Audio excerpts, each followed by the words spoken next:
buenos días. Señor les bendiga. Un gusto una vez más verles. Damos gracias al Señor por su amor, por la salvación, por su cuidado y la oportunidad de reencontrarnos una vez más en este lugar. Vamos a cantar un par de coros y un par de himnos. Vamos a cantar un coro y después vamos a tomar un tiempo para pedir la bendición del Señor.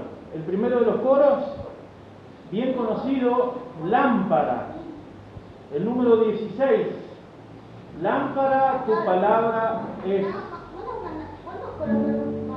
Dos. A esto lo conocen bien, así que con ganas, hermanos. Vamos. Lámpara, tu palabra es a mi pie, si lo fuera en mí andar. Lámpara, tu palabra es a mi pie, si lo fuera en mí andar. Si siento temor y perdido pienso estar, aún no estás a mi lado. Nada temeré mientras tú conmigo estés. Señor, sosténme hasta el fin. Lámpara, tu palabra es a mis pies, y lumbrera en mí andar. Lámpara, tu palabra es a mis pies, y lumbrera en mí andar. Nunca olvidaré tu gran amor por mí, aunque yo sea tan débil. Jesús, mi guía sé, siempre tenme junto a ti. Yo quiero amarte hasta el fin. Lámpara, tu palabra está mis pies, y lumbrera en mí andar. Lámpara, tu palabra está mis pies, y lumbrera en mí andar.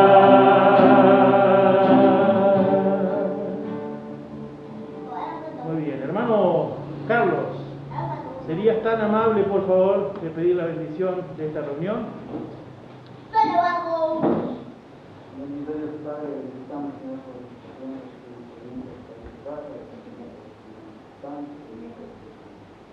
Buenas tardes, estoy orando por algunas personas, una palabra, que el mensaje de hoy,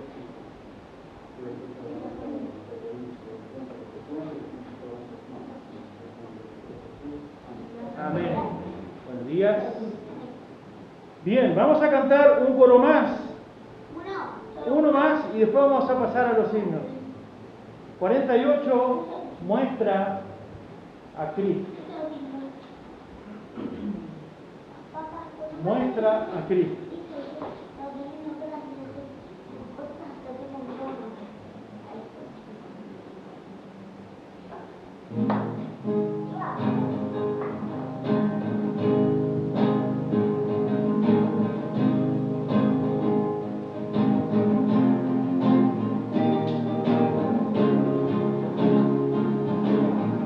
Todos.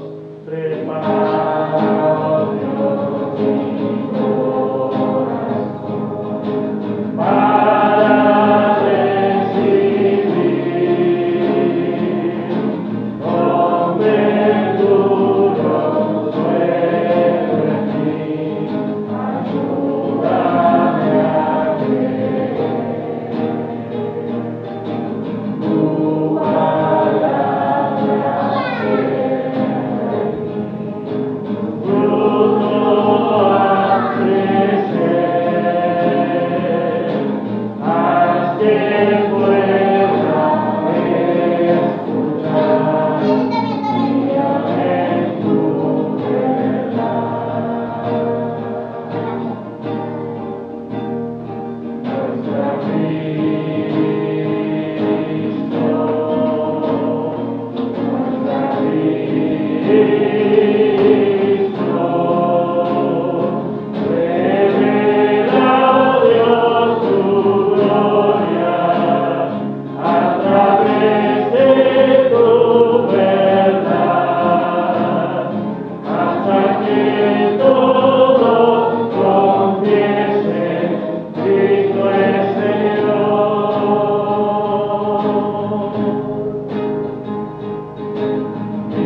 los coros y vamos a cantar algún par de himnos más.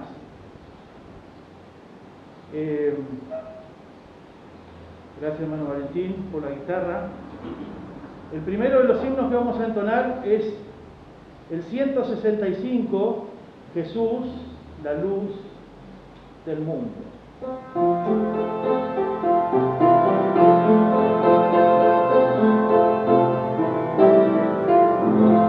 Vamos.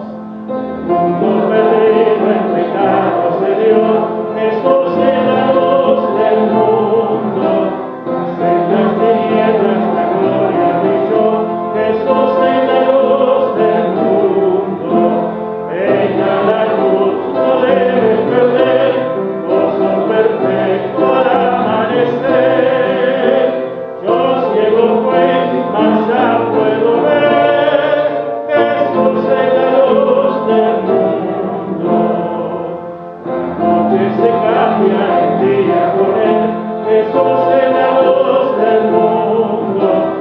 Andamos en luchas un día también, Jesús es la luz del mundo. Venga la luz, no deben perder, gozo perfecto al amanecer. Yo ciego fui, mas ya puedo ver, Jesús es la luz del mundo. Ciegos y presos del doble horror, Jesús es la luz del mundo. Mata lavados y de su fulgor, Jesús es la luz del mundo. Venga la luz, no deben perder, gozo perfecto al amanecer. Yo ciego fui, mas ya puedo ver, Jesús es la luz del mundo. Sol en mi luna el cielo tendrá, Jesús es la luz del mundo. La luz de su rostro lo iluminará, Jesús es la luz del mundo. Venga la luz, no debe perder, gozo perfecto al amanecer. Yo ciego fui, mas ya puedo ver, Jesús es la luz del mundo.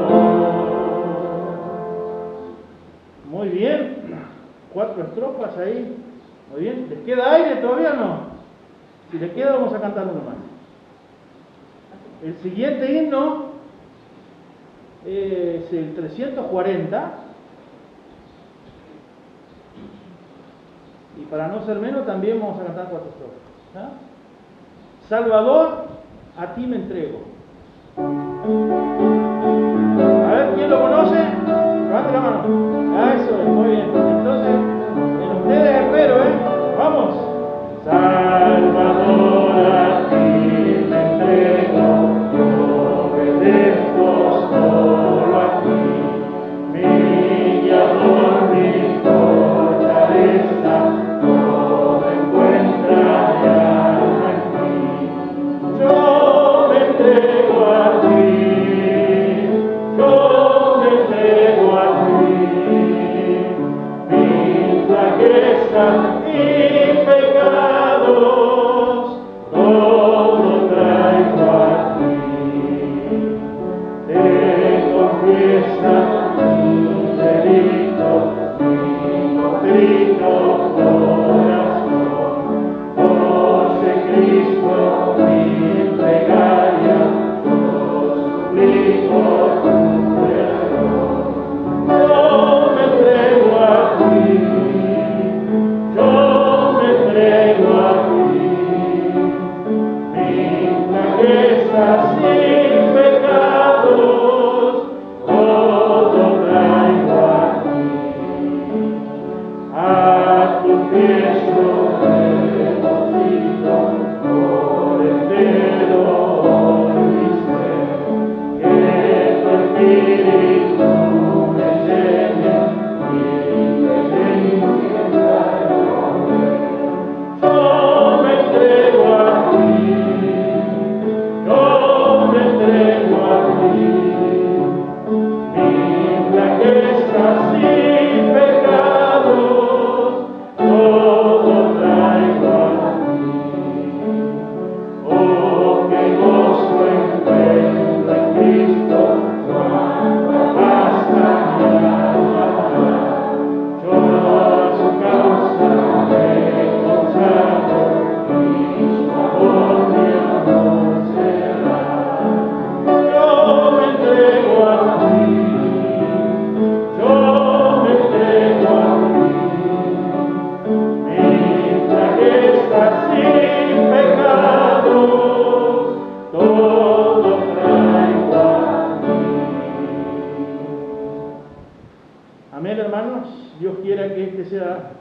mente, nuestro sentir, de entregarnos todo a nuestro Señor y Salvador.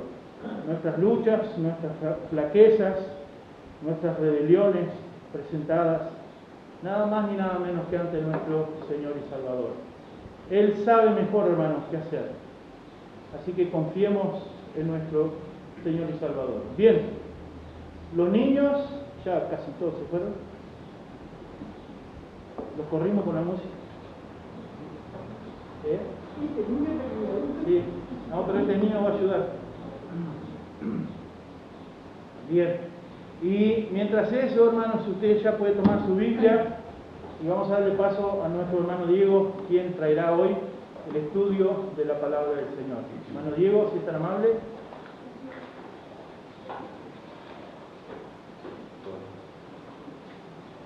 Buen día. Podemos ir buscando nuestras Biblias. Primera de Juan,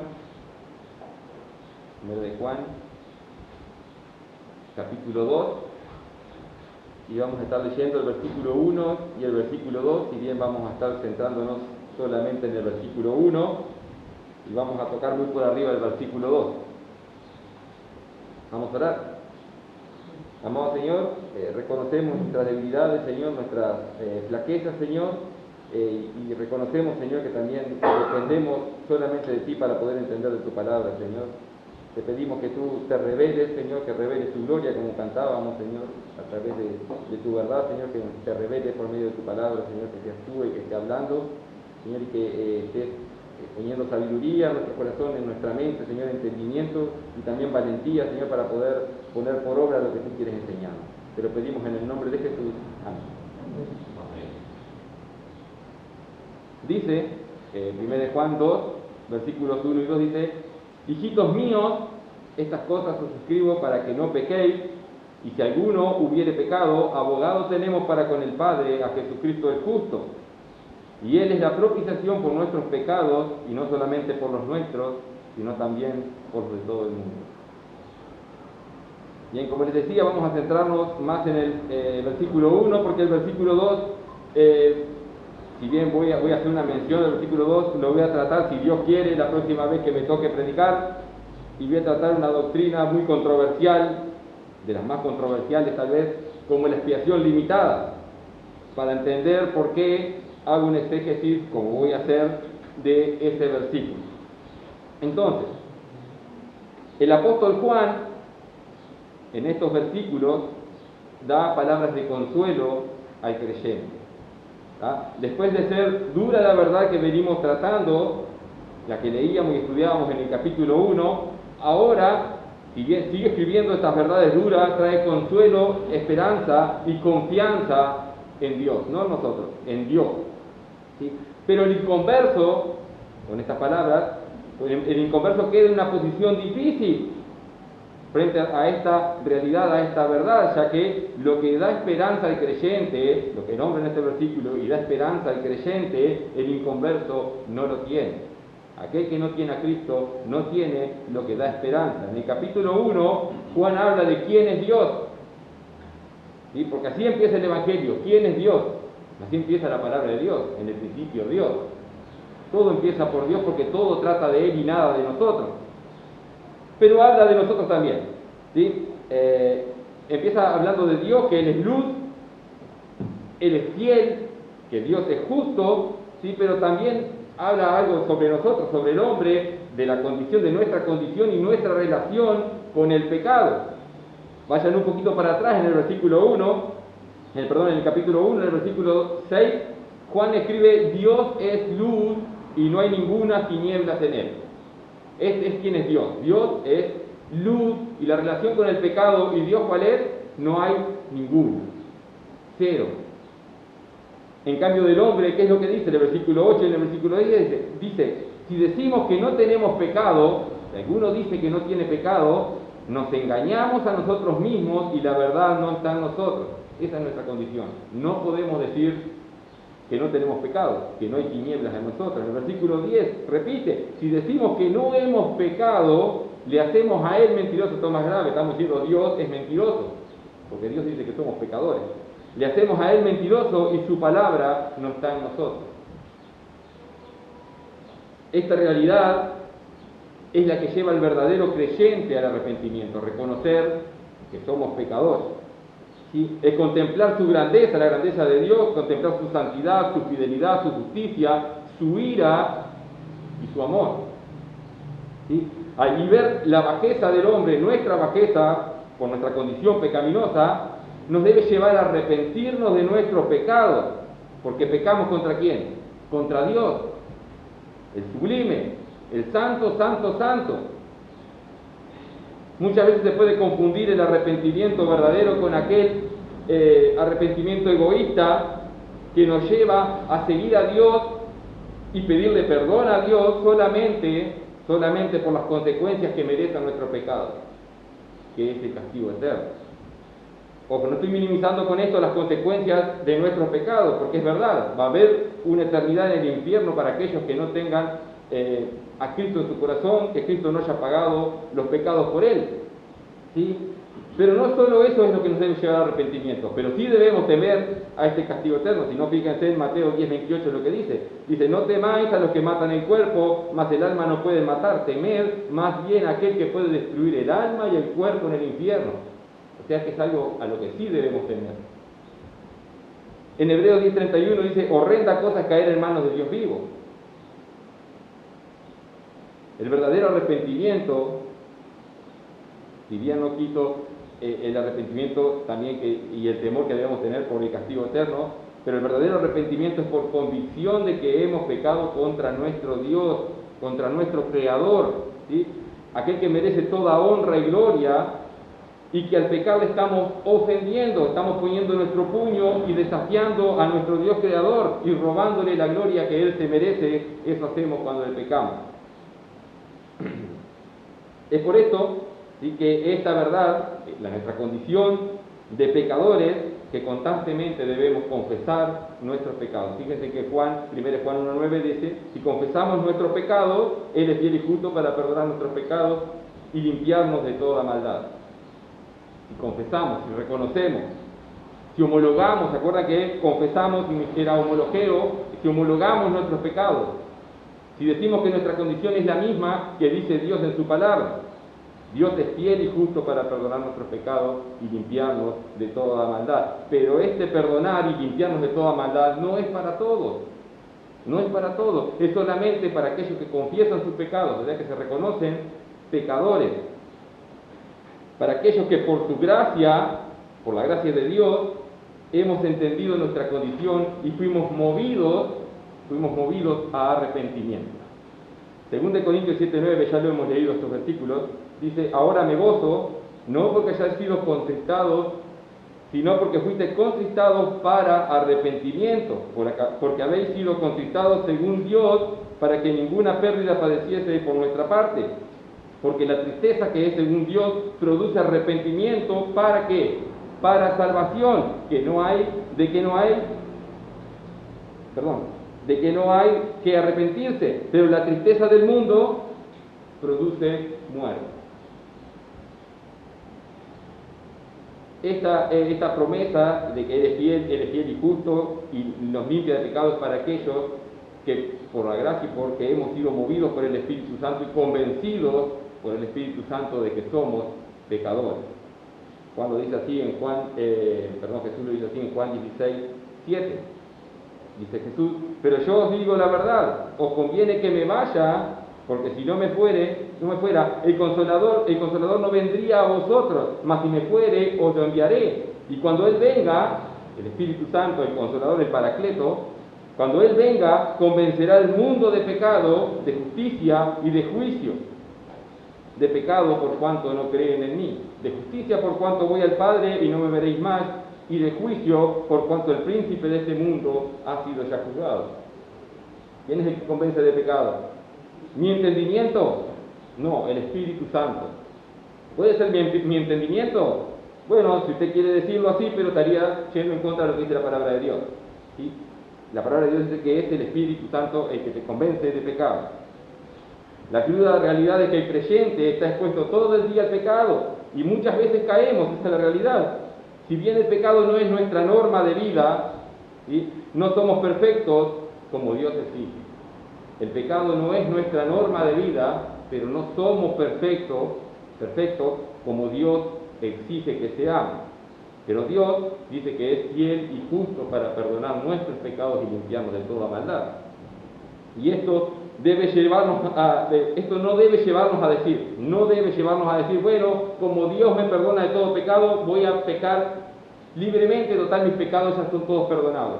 No, vamos a ver más adelante, vamos a leer algunos versículos sobre eso. Dios exige santidad, y solo aquellos que por el Espíritu Santo es movido a arrepentimiento van a buscar la santidad.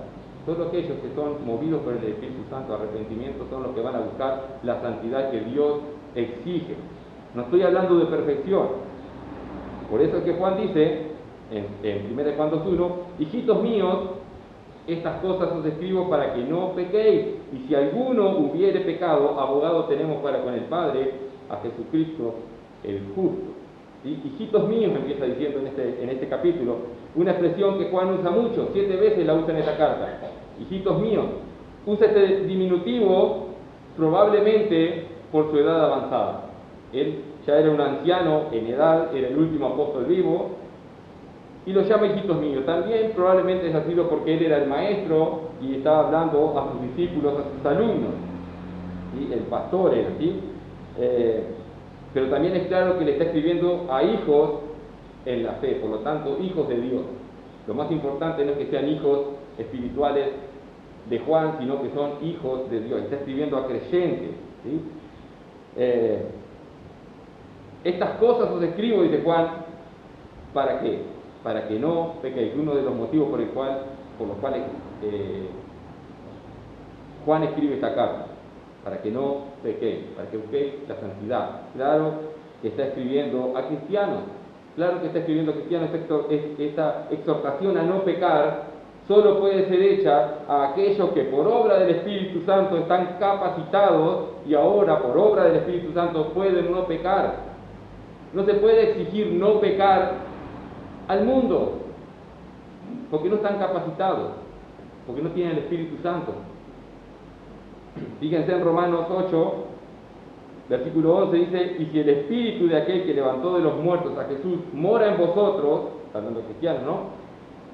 El que levantó de los muertos a Cristo Jesús vivificará también vuestros cuerpos mortales por su Espíritu que mora en vosotros, otra vez. Así que, hermanos, otra vez se está refiriendo a cristianos, deudores somos, no a la carne, para que vivamos conforme a la carne. Tiene que haber un cambio, no vivir conforme a la carne, porque si vivís conforme a la carne, moriréis. Mas si por el Espíritu hacéis morir las obras de la carne, viviréis. Santificación. Porque todos los que son guiados por el Espíritu de Dios, estos son hijos de Dios. No es para todos la exhortación a no pecar, es para aquellos que están capacitados por el Espíritu Santo. 1 Pedro 1:3 dice, por tanto ceñid los lomos de vuestro entendimiento, sed sobrios y esperad por completo en la gracia que se os traerá cuando Jesucristo sea manifestado, como hijos obedientes. No os conforméis a los deseos que antes tenías estando en vuestra ignorancia, sino como aquel que os llamó es santo, sed vosotros santos en toda vuestra manera de vivir, porque escrito está sed santo porque yo soy santo.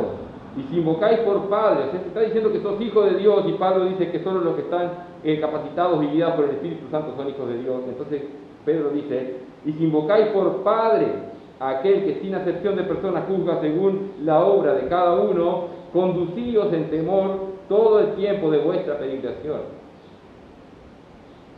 Una exhortación también a la santidad. ¿Para quién? A cristianos. Estas cosas os escribo para que no pequéis, dice Juan. Se refiere a nuestro estilo de vida, que nuestro estilo de vida no sea el pecado. Y más adelante escribe algo así, en 1 de Juan 3:9. Todo aquel que es nacido de Dios, o sea que es hijo de Dios, que tiene el Espíritu Santo, no practica el pecado. El pecado no es la norma de su vida. A eso se refiere, no se está refiriendo a perfección, pero que el pecado no sea la norma de tu vida. Es importante esta exhortación porque un estilo de vida pecaminoso, si estás viviendo el pecado y no te molesta el pecado, revela que no eres cristiano. En cambio, una evidencia de salvación es buscar la santidad. Buscar la santidad es una evidencia de salvación. Y en esta carta Juan es muy enfático en esta evidencia, que esté en evidencia de que son salvos, que tienen una genuina conversión. Ya vimos en el capítulo 1 que Juan exhorta y dice que debemos andar en luz, porque no hay compatibilidad entre la luz y las tinieblas. No podemos decir que tenemos comunión con Dios y andar en tinieblas. Incompatible. Debemos andar en luz, debemos reconocer nuestra condición de pecador, debemos confesar nuestros pecados.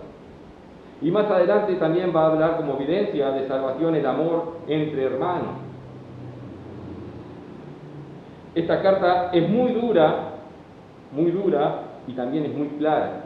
Y es inevitable al estudiarla reconocer que todos nos quedamos cortos, que no llegamos al estándar de Dios. No podemos estudiarla y decirle yo estoy bien, yo estoy cumpliendo con todo esto. No llegamos. Pero también nos lleva a ver la grandeza de Dios, nos lleva a ver su gracia, su misericordia, su justicia, su vida y su amor, como decía hoy, ¿sí? Y todos estos atributos de Dios convergen en la cruz de Cristo, en el sacrificio de Cristo por medio de la cruz. Podemos ver la ira de Dios, podemos ver la justicia de Dios, también podemos ver el amor de Dios en la cruz del Calvario. 1 Juan 1:7 nos menciona este sacrificio, dice, pero si andamos en luz como Él está en luz, tenemos comunión unos con otros. ¿Cómo tenemos comunión? Dice, y la sangre de Jesucristo, su Hijo, nos limpia de todo pecado. Está hablando del sacrificio de Cristo en la cruz del Calvario. Sin remisión, sin derramamiento de sangre no hay remisión de pecado. Está hablando de eso.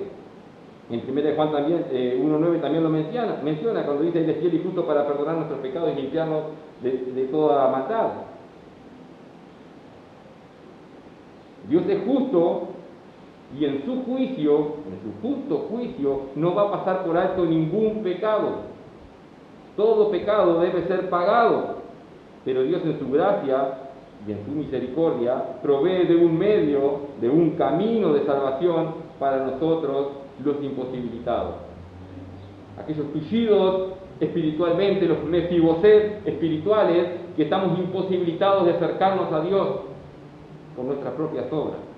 Dios provee de ese camino, de ese medio que es Cristo. En estos versículos vamos a entender, o por lo menos vamos a entender un poco más, o que tratar de hacer entender un poco más, cómo es que al ver a Dios, a un Dios tan grande, a un Dios tan poderoso, a un Dios que exige una santidad absoluta como la que Él tiene, podemos llegar a tener alguna esperanza nosotros de salvación. ¿Salvación de qué? Salvación de la justa ira de Dios.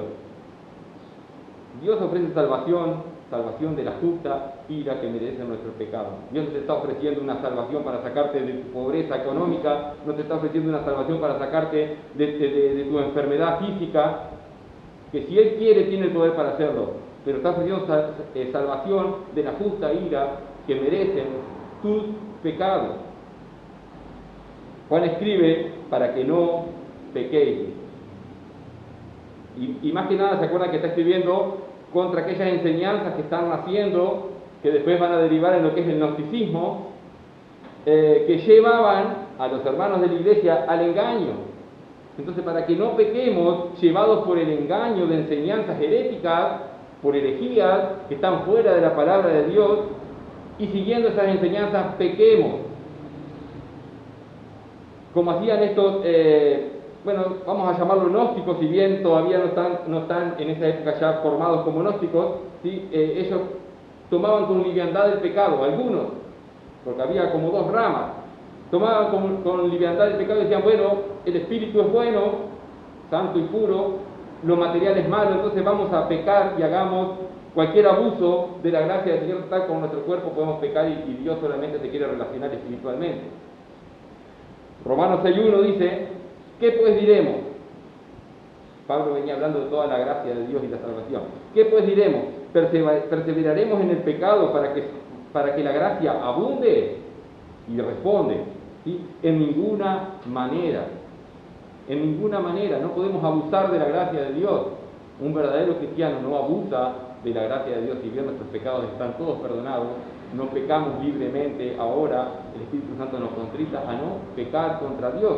En ninguna manera, porque lo que hemos muerto al pecado, ¿cómo viviremos aún en él? ¿O no sabéis que todo lo que hemos muerto, lo que hemos sido bautizados en Cristo Jesús, hemos sido bautizados en su muerte? Allí en la cruz del Calvario estaban nuestros pecados. Y Juan lo dice así en el versículo 6, si decimos que tenemos comunión con Él y andamos en tinieblas, mentimos y no practicamos la verdad. O sea, reconocer que Dios perdonó todos nuestros pecados, que pagó nuestra deuda, no nos va a llevar a pecar libremente, sino a buscar la santidad.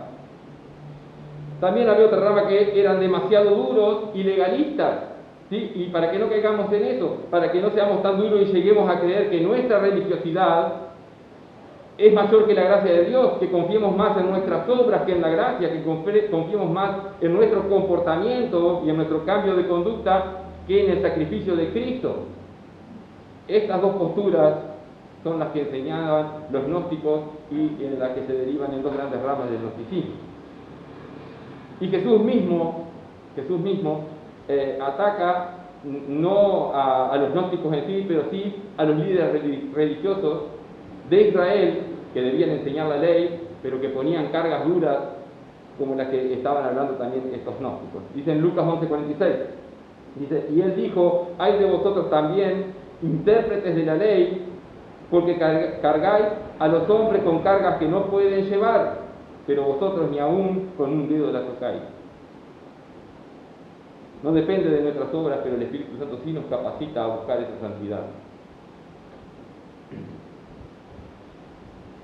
También Juan es consciente de que si bien el cristiano no vive en pecado, Juan sabe esto obviamente, que el pecado no es la norma de su vida, aún así el cristiano peca. Y por eso escribe, y si alguno hubiere pecado.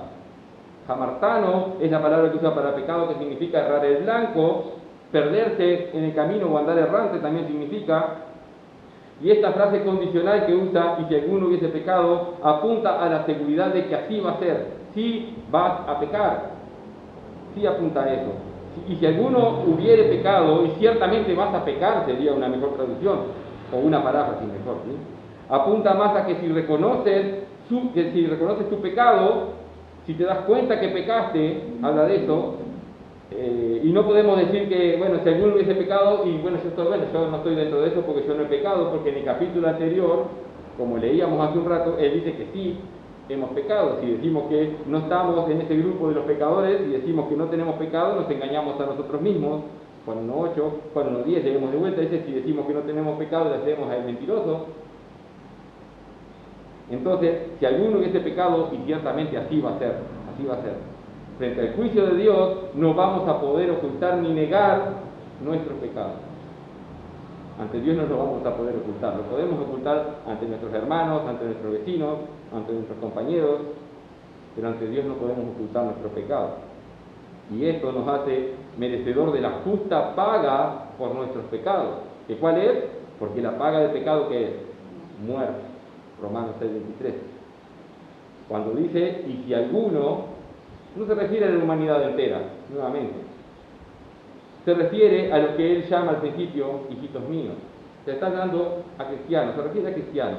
El cristiano, si alguno peca, y ciertamente así va a ser, ¿sí? Lo que sigue diciendo, aparte de esto, si alguno hubiese pecado, que es para cristianos, lo que sigue diciendo también es exclusivo para cristianos. Y esto es, si alguno hubiese pecado, abogado tenemos para con el Padre, a Jesucristo el justo. Abogado, paracletos, otra vez usa esta palabra que significa alguien que acompaña, intercede, consuela. Leíamos recién en el Evangelio de Juan, y la palabra está traducida como consolador, refiriéndose al Espíritu Santo. Paracletos, ahora la usa como abogado. Juan la usa también a esta palabra refiriéndose al Espíritu Santo en Juan 14, en Juan 15 y en Juan 16. Pero ahora el mismo Juan la usa para Cristo. Intercesor, alguien que intercede. Jesús es nuestro abogado en el juicio, Jesús es nuestro abogado en este juicio, ¿el Padre quién es? El juez. El Padre es el juez. Jesús tomó este caso antes que el mundo fuese, y Él intercede por aquellos que el Padre le dio antes de la fundación del mundo al Hijo. Por ellos intercede. En Juan 6, 37 al 39 dice: todo lo que el Padre me da, esta es la iglesia, todo lo que el Padre me da vendrá a mí, y el que a mí viene no le echo fuera, porque he descendido del cielo no para hacer mi voluntad, sino la voluntad del que me envió. Y esta es la voluntad del Padre, el que me envió, que todo lo que me diere no pierda yo nada, sino que lo resucite en el día postrero. Va a haber una resurrección, no se va a perder porque Cristo lo va a rescatar, lo rescató, de hecho en la cruz del Calvario, pero es para todos, para los que me dieron, para los que les dio. En ese pacto eterno, intertrinitario, entre el Dios Trino, Padre, Hijo y Espíritu Santo, donde cada cual cumple su rol. Y el Hijo acepta de buena voluntad de entregar su vida por aquellos que el Padre le dio. Lo vamos a estudiar más adelante, si Dios quiere, dentro de 15 días. Jesús intercede por los suyos, y esta intercesión es para salvación. Fíjense en esta oración sacerdotal de Juan 17, Jesús hablando con el Padre, pero nos deja escuchar esta oración a sus discípulos, y Juan le escribe esta oración. Fíjense Juan intercediendo por los suyos. Perdón, Jesús intercediendo por los suyos. Juan 17, 1 y 2 dice: estas cosas habló Jesús, y levantando los ojos al cielo dijo: Padre, la hora ha llegado, glorifica a tu Hijo, para que también tu Hijo te glorifique a ti. Hoy estoy medio trabado más de lo normal, ¿no? El versículo 2: como le has dado potestad sobre toda carne, para que dé vida eterna a todos. ¿A quién? A todos los que le diste, dice. Para que le dé vida eterna a todos los que le diste. Sigue orando al Padre Jesús en el versículo 9, fíjense lo que dice de Juan 17. Yo ruego por ellos, no ruego por el mundo, sino por los que me diste, porque tuyos son. Orando específicamente por un grupo. Estos son los 11 apóstoles que están con él ahí. Judas ya no estaba. Bueno, ¿se queda solamente en eso? No, porque si vamos al versículo 20 de Juan 17, en esta misma oración sacerdotal dice: mas no ruego solamente por estos 11, sino también por los que han de creer en mí por la palabra de ellos. Estaba intercediendo por nosotros, por su iglesia estaba intercediendo Jesús. No por todo el mundo, por su iglesia. Nuestro abogado no nos defiende del Padre, debemos entender eso. Dios no es que está buscando una causa para condenarnos en este juicio. Dios ya sabe que somos culpables, ¿sí? Dios está de nuestro lado. El juez está de nuestro lado. Romanos 8:31, ¿qué pues diremos a esto? Si Dios es por nosotros, ¿quién contra nosotros? O sea, Dios está de nuestro lado. Está de nuestro lado. Dios es el quien provee la justificación. Es Dios quien provee la justificación. El juez es quien provee la justificación. Romanos 8:33. ¿Quién acusará a los escogidos de Dios? Dios es el que justifica. Juan 4:34. Jesús le dijo: mi comida es que haga la voluntad del que me envió y que acabe su obra. O sea que la obra de Cristo es la obra del Padre. Abogado tenemos para con el Padre a Jesucristo el justo. Sí hay quien nos acuse delante del Padre, pero Jesús dice que es nuestro abogado, Jesucristo el justo. Jesucristo el justo. El mismo abogado es el mismo juez. Los dos son uno. Sí lo tenemos que ver como personas separadas, obviamente, pero los dos son uno. Si Jesús dijo: yo y el Padre uno somos, en Juan 10:30. Notemos cómo Juan da el mismo atributo al Padre y al Hijo, al juez y al abogado. Ahora está diciendo Jesucristo el ¿qué? El justo. Jesucristo es justo. Y en 1 Juan 1:9 dice: si confesamos nuestros pecados, Él es fiel y ¿qué? Y justo, el mismo atributo que el Padre. ¿Acaso alguno de nosotros puede llegar a esa justicia? No, si no se nos es imputada esa justicia de Cristo. El que nos acusa delante del Padre, el que acusa a los cristianos delante del Padre, es el diablo, la serpiente antigua. Apocalipsis 12, 9 y 10 dice: y fue lanzado fuera el gran dragón, la serpiente antigua, que se llama Diablo y Satanás, el cual engaña al mundo entero. Fue arrojado a la tierra y sus ángeles fueron arrojados con él. Entonces oí una gran voz en el cielo que decía: ahora ha venido la salvación, el poder y el reino de nuestro Dios y la autoridad de su Cristo, porque ha sido lanzado fuera el acusador de nuestros hermanos, de los cristianos, el que los acusa delante de nuestro Dios día y noche. Entonces el acusador es Satanás, que está todo el día recalcando nuestros pecados al Padre. Jesús nos está defendiendo. El diablo en su maldad está constantemente acusándonos delante del Padre, solo para que suframos el mismo castigo que Él. Porque a veces tenemos la concepción de que en el infierno va a ser como el reinado del diablo, donde el diablo va a ser el rey. No va a ser así. Él va a estar castigado, ¿sí? Va a estar castigado juntamente con todos los que estén allí. El diablo, los que no obedecen el Evangelio y los demonios.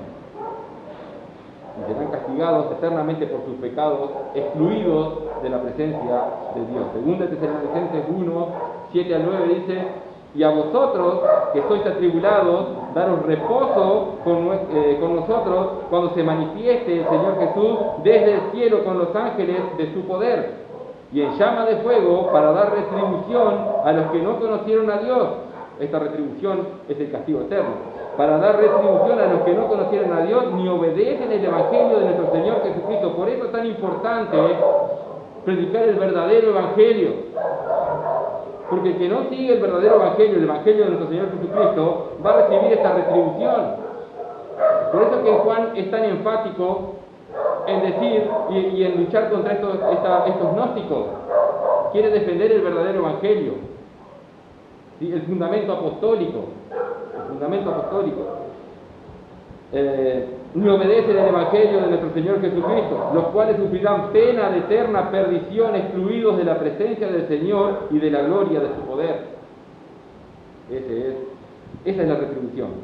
Pena de eterna perdición. Y eterno es mucho más que mucho, es algo infinito. Es una realidad que el acusador anda buscando a quien devorar, como dice Pedro, y él bien lo sabe. ¿Sí? Pedro escribe en 1 Pedro 5:8: sed sobrios y velad, porque vuestro adversario, el diablo, como león rugiente, anda alrededor buscando a quien devorar. Así anda Satanás. Aparte de que nos está acusando constantemente con Dios, pues también anda buscando hacernos caer. Y Pedro fue advertido de esto por Jesús, y él pudo volver después que cayó solamente porque Jesús intercedió por él, por intercesión de Jesús. Lucas 22, 31 y 32 dice: dijo también el Señor: Simón, Simón, he aquí Satanás os ha pedido para zarandearos como a trigo, pero yo he rogado por ti. Jesús intercedió por Pedro, que tu fe no falte.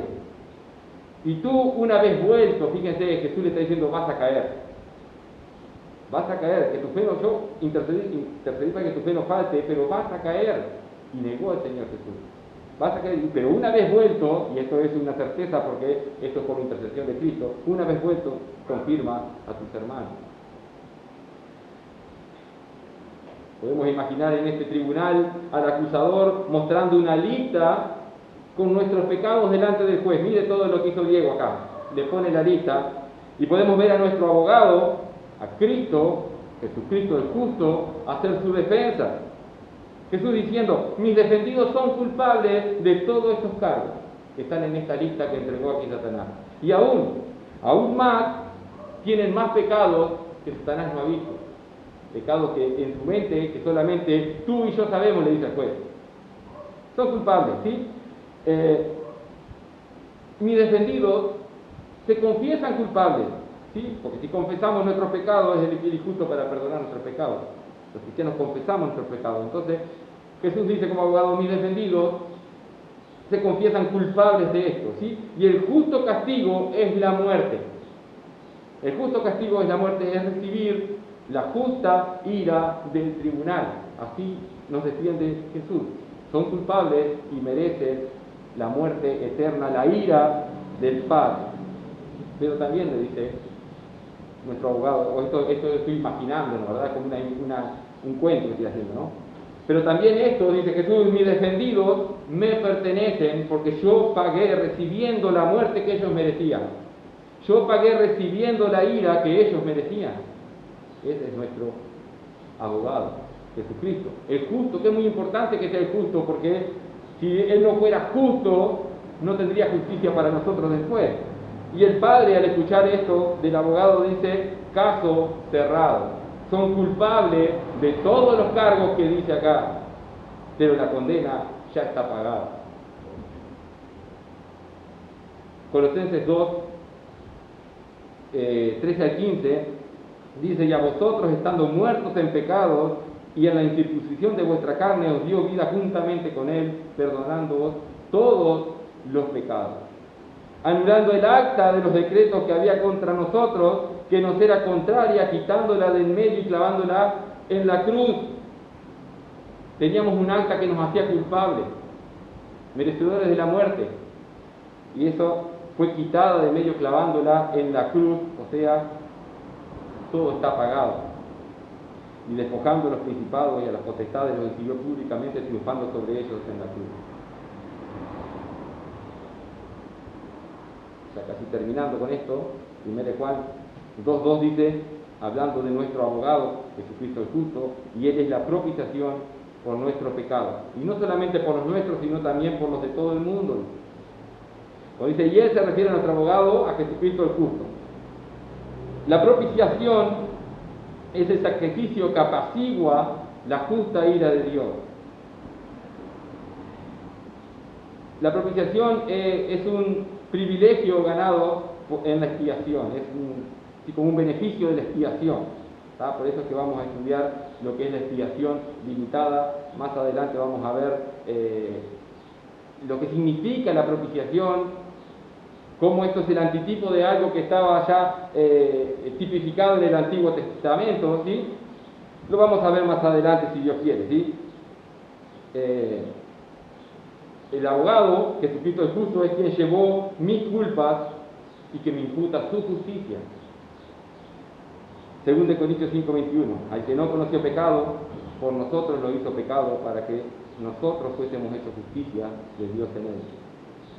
Esto es un intercambio glorioso. Al que no conoció pecado, este Jesucristo es justo, al que es justo, al justo, por nosotros lo hizo pecado. Intercambió su justicia por nuestra culpabilidad de pecado. ¿Para qué? Para que nosotros adquiriéramos esa justicia, se nos imputara la justicia de Cristo, y entonces Dios nos puede ver como justos, no porque lo seamos, sino porque la recibimos de Cristo. Bueno, esto nos trae aliento y consuelo al ver un Dios tan grande, al ver un Dios perfecto, al ver un Dios poderoso, al ver un Dios santo, santo, santo, un Dios 3 veces santo, y cuyo estándar de santidad es Él mismo, es lo que Él exige, que claramente no podemos cumplir, que continuamente estamos errando al blanco, que continuamente estamos pecando, que al mirar a Dios debemos reconocer nuestra culpabilidad y nuestra imposibilidad de ser salvos, pero Dios nos dice en su palabra, abogado tenemos para con el Padre, a Jesucristo el justo. Y esto no es para todos, es solamente para aquellos que están en Cristo, unidos a Cristo. Vamos a terminar en oración. Richard, ¿podés orar?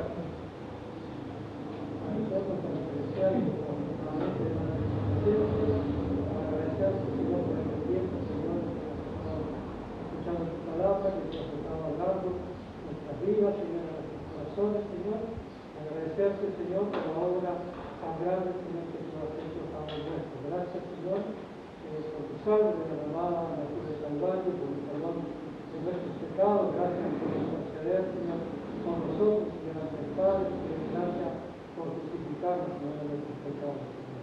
Gracias, Señor, por tu gran amor y por tu misericordia que has tenido con cada uno de nosotros. Señor, pedimos que tú continúes bendiciendo, Señor, vida, Señor, que nos ayude, Señor, que podamos tener presente, Señor, tu palabra cada día en nuestros corazones. Señor, te damos gracias una vez más, en el nombre de Jesús. Amén.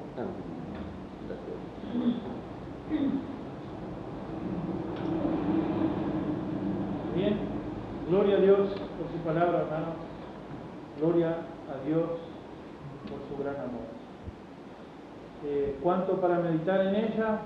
Tenemos todos los días tiempo para meditar en la palabra de Dios.